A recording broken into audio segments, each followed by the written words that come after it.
আসসালামু আলাইকুম সুপ্রিয় দর্শক, সবাই কেমন আছেন? আশা করি আল্লাহর রহমতে সবাই ভালো আছেন। আমি মোহাম্মদ রাসেল তালুকদার আপনাদের মাঝে আজকে ডেস্টিনেশন বেসড কিউ নিয়ে কথা বলবো। ডেস্টিনেশন বেসডের মাধ্যমে আমরা FNA, ইউটিউব এবং FTP সার্ভারের জন্য আলাদা আলাদা ব্যান্ডউইথ অ্যাসাইন করব। প্রথমে দেখাবো একটি কাস্টমারকে কিভাবে আমরা এই ফ্যাসিলিটিগুলা আলাদা আলাদা ব্যান্ডউইথ দিয়ে দিতে পারি এবং ইন্টারনেটের জন্য আলাদা ব্যান্ডউইথ দিতে পারি, সেই জিনিসটা দেখব। এবং দ্বিতীয়ত দেখব আমরা অনেকগুলো কাস্টমারকে কিভাবে দিতে পারি, যেমন আমরা 3টা কাস্টমারকে কিভাবে সার্ভিস দিতে পারি এই FNA এর একটা ব্যান্ডউইথ বা GGCর একটা ব্যান্ডউইথ এবং FTPর একটা ব্যান্ডউইথ। যেমন GGC হলো গুগল গ্লোবাল ক্যাশ, এটার জন্য আমি আলাদা ব্যান্ডউইথ অ্যাসাইন করব। FNA মানে হলো ফেসবুকের ক্যাশ, এটা আমরা আলাদা ব্যান্ডউইথ অ্যাসাইন করব এবং FTPর জন্য আমরা আলাদা ব্যান্ডউইথ অ্যাসাইন করব এবং প্রত্যেকটা ক্লায়েন্টের জন্য আলাদা আলাদা ইন্টারনেট ব্যান্ডউইথ অ্যাসাইন করব। তো শুরু করা যাক।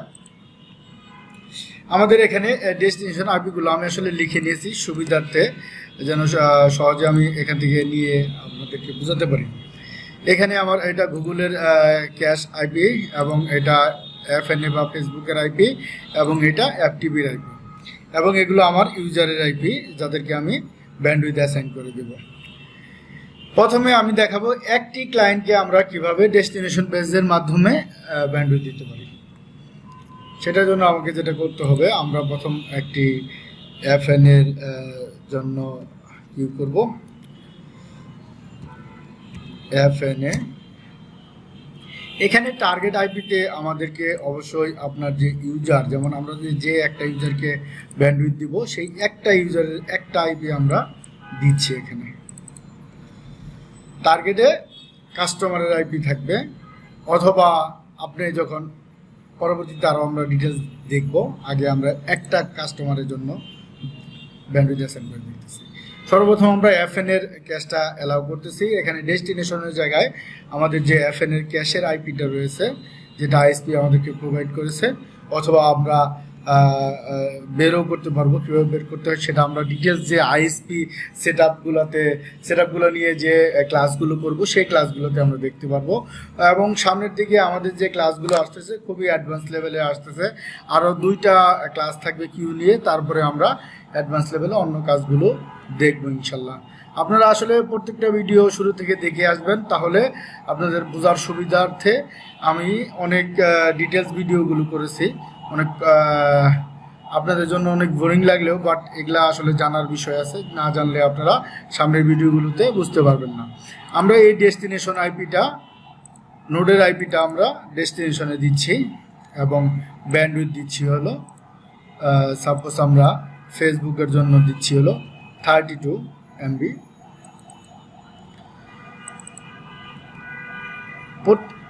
32 MB দিচ্ছি আমরা ফেসবুকের জন্য ব্যান্ডউইথ দিয়ে অ্যাপ্লাই ওকে দিচ্ছি। এখানে কি করলাম, আমি নাম লিখলাম FNA, ব্যান্ডউইথ দিব, টার্গেট যে আইপি সেই আইপিটা দিলাম এবং ডেস্টিনেশনের এখানে একটা ডেস্টিনেশন আইপি দিলাম যেটা হলো ফেসবুকের আইপি। তো আমরা এখন তারপরে যেটা করব, আমরা Q2-তে আমরা FNA এর পরে করব GGC, যেটা ইউটিউবের ক্যাশ আমরা বলে থাকি। এখানে আমরা কাস্টমারের আইপি যেটা সেটাই দিব। একটি কাস্টমারের জন্য যেহেতু করতেছি সেই কাস্টমারের আইপিটা দিব এবং আমরা কাস্টমারের জন্য আমাদের ডেস্টিনেশন আইপি দেখাবো আমরা GGCর আইপিটা। একে দিচ্ছি আমরা 48 Mbps। প্রত্যেকটা আইএসপি এই ধরনের ক্যাটাগরি সার্ভিসগুলো আসলে দিয়ে থাকে। এখানে আমরা GGCর জন্য ক্যাশ দিলাম, এখন FTPর জন্য করব। FTP আমরা যে আইপিটি লিখেছি সেই FTPর আইপিটি দিয়ে আমরা ডেস্টিনেশনে দিচ্ছি এবং আমাদের ইউজার একটা কাস্টমারকে যে আমরা ব্যান্ডউইথটা দেবো সেই একটা কাস্টমারের আইপিও আমরা এখানে দিচ্ছি। এখন আমাদের 3টা রুল ক্রিয়েট করা শেষ। যাই হোক, আমরা এখানে FTPটাতে আনলিমিটেড দিয়েছি, এখানেও আমরা একটা ব্যান্ডউইথ দিয়ে দিচ্ছি 96 Mbps দিলাম FTPর জন্য। এখানে আমরা অ্যাপটিভটাকে FNA, GGC এবং অ্যাপটিভ তিনটা পোর্শনে আমরা এই একটা টার্গেট আইপির মাধ্যমে আমরা এখানে দিয়েছি। আমরা এখানে যদি শো ডেস্টিনেশন আইপিটাও শো করে দিই তাহলে এখানে ডেস্টিনেশন আইপিটাও শো করবে। দেখেন আমরা এখানে এটাকে কীভাবে করলাম, শো কলামে গিয়ে ডেস্টিনেশন DST লিখে ওকে দিলাম, আমার এখানে ডেস্টিনেশন আইপিটা সহ শো করতেছে। এখানে আপলোড ব্যান্ডউইথ কত দেওয়া আছে, ডাউনলোড দেওয়া আছে কত, সব ডিটেলস এখানে আপনারা দেখতে পাচ্ছেন। এখন আমি এই ক্লায়েন্টের জন্য এই ডেস্টিনেশনগুলো দিয়ে কিউ করেছি, বাট আমি কিন্তু কাস্টমারকে ইন্টারনেট ব্যান্ডউইথ অ্যালাউ করিনি। সেই কারণে আমি কাস্টমারের নাম লিখতেছি, যেমন ইউজার ওয়ানকে আমরা কি দিচ্ছি 10, এটার জন্য ইন্টারনেটের জন্য শুধু টার্গেটে দিচ্ছি, কোনো ধরনের ডেস্টিনেশন দিচ্ছি না। এখানে ওনাকে দিলাম হলো আমি 3 Mbps ইন্টারনেট ব্যান্ডউইথ। তো এখানে কি হবে, কাজটা কি হবে, এখানে এই ওয়ান ইউজারের জন্য 10 আইপি ধরে কোনো ধরনের ডেস্টিনেশন নেই। এটা এই তিনটা ডেস্টিনেশনের বাইরে যেগুলো আছে সেগুলো সে 3 Mbps পাবে। অন্য যে প্রথম আলো বা যে কোনো সাইটে যাবে সে অন্য যে 0 ডেস্টিনেশন আছে সেগুলোতে যেতে গেলে সে 3 MB ব্যান্ডউইথ পাবে। এবং অ্যাপটিতে যদি যায়, AIPতে যদি যায় সে, তাহলে সে 96 Mbps ব্যান্ডউইথ পাবে। এবং GGCতে যদি যায় সে 48 Mbps ব্যান্ডউইথ পাবে। এবং FNAতে যদি যায় তাহলে 32 Mbps পাবে। এখানে আমি আসলে ওই প্রায়োরিটির বিষয়টা একটা জিনিস দেখেছিলাম, ডিফল্ট প্রায়োরিটি যেটা অ্যাডভান্সে গিয়ে আমরা যে প্রায়োরিটি বিষয়টা দেখছিলাম আমরা এইটি রাখবো সাধারণত, কারণ আমরা যে রুলগুলো ক্রিয়েট করছি এর ক্ষেত্রে সর্বপ্রথম প্রায়োরিটি হলো এই তিনটাও যেহেতু 8 আছে, আমাদের সবগুলো প্রায়োরিটিতে আমরা ডিফল্ট প্রায়োরিটি রাখবো, কারণ হলো যে আমরা রুলসগুলো ইন্টারনেটের রুলসগুলো নিচের দিকে করবো। এখন এখানে আমরা একটা ক্লায়েন্টের জন্য করলাম, এখন যদি আমি করি যে 5টা ক্লায়েন্টের জন্য বা 10টা ক্লায়েন্টের জন্য করব, সেক্ষেত্রে আমরা কি করব বা কি করতে পারি, কিভাবে করতে পারি, সেই জিনিসটাও আমরা এখনই দেখবো ইনশাল্লাহ। যাই হোক, আমাদের এখানে FNA এর জন্য আমরা একটি আইপি দিয়েছি এখানে টার্গেটের আইপিটা আমরা এখানে যদি আমরা একটা সিরিজকে অ্যালাউ করে দেই, যেমন 0/24 যদি আমরা সিরিজ অ্যালাউ করে দেই তাহলে কিন্তু 254টার আইপির জন্যই এই ব্যান্ডউইথ অ্যাসাইন করা হয়ে যাবে। এবং আমরা GGCর জন্য যদি সেম কাজ করি 0/24 যদি দিয়ে দেই তাহলে কিন্তু সবগুলা ক্লায়েন্টের জন্য এই ব্যান্ডউইথ অ্যালাউ করা হয়ে যাবে। এবং FTPর ক্ষেত্রেও আমরা সেম কাজই করব, 0/24 যদি দিয়ে দেই তাহলে আমাদের এই FTPর জন্য এই ব্যান্ডউইথ অ্যাসাইন হয়ে গেল। এখন আমরা এই একটা ইউজার যে বানিয়েছি তারপরে আমরা আরও ইউজার বানাবো। দেখেন ইউজার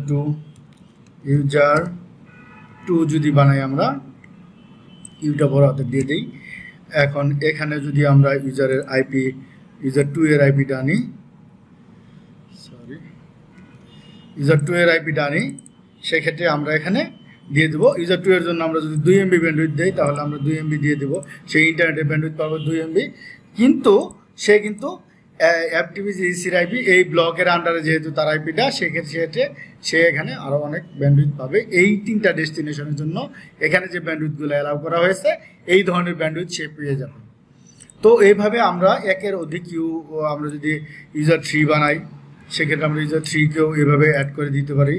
ইউজার 3, এখানে ইউজার 3 টার্গেট আইপি দিয়ে দিচ্ছি, ইউজার 3কে দিলাম আমরা 4 Mbps, সাপোজ আমরা 4 Mbps তাকে অ্যালাউ করে দিলাম। এইভাবে আমাদের কন্টিনিউ প্রত্যেকটা ব্যান্ডউইথ ইয়া করবে। এখন দেখেন আমি যদি আসলে ইউটিউবে কপিরাইট ইস্যুর কারণে আমি ইউটিউবের কোনো ভিডিও আপনাদেরকে এখানে প্লে করে দেখাতে পারবো না, সেক্ষেত্রে আপনারা এইভাবে কনফিগারেশন করলে আপনি একবারে প্রপারলি সলিউশন পেয়ে যাবেন। তো এইভাবে একের অধিক আপনি 254টা পর্যন্ত করেন।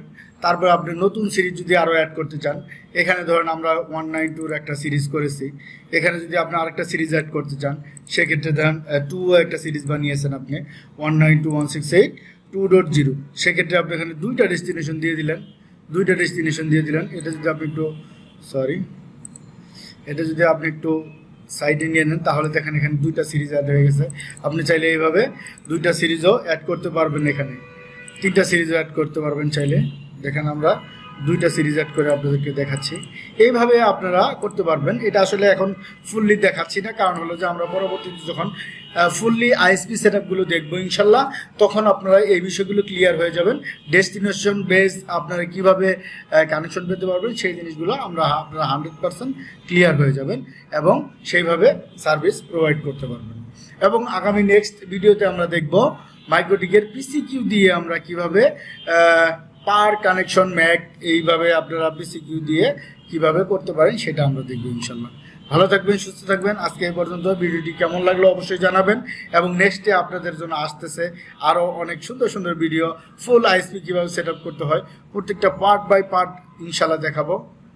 সবাই দোয়া রাখবেন, ভালো থাকবেন, সুস্থ থাকবেন। আসসালামু আলাইকুম।